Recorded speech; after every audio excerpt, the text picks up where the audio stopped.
Like everybody in healthcare, I've made mistakes, including big ones. I'm not proud of them, and I'm not proud of the way I dealt with them.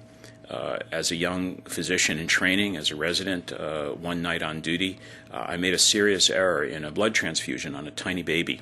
The equipment that I was provided for that transfusion was different from the equipment in the intensive care unit in which I had been trained. Luckily, the baby survived. I called for help. I had the fellow come in to rescue me and the baby from that terrible error.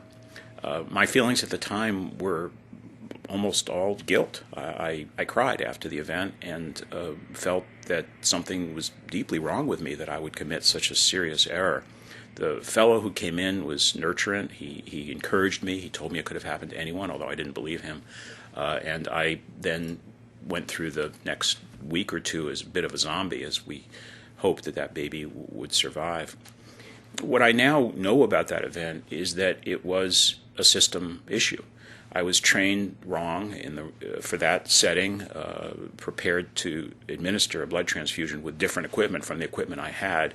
I really do believe now that almost anyone in that situation stood a substantial risk of making that same error.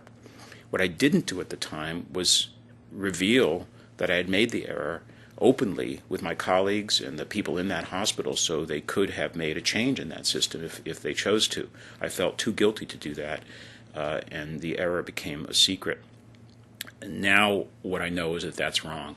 Somehow from my own will, or perhaps even more realistically from the behaviors and attitudes of the leaders of that system, what would have been better is if I had had the confidence and the support to come forward with the story of that serious problem, so that the system could learn from it and changes could be made to protect future physicians and nurses from the same kind of error. Nowadays, I hope that healthcare is maturing into a better kind of system for a worker like me, frail, error-prone, human.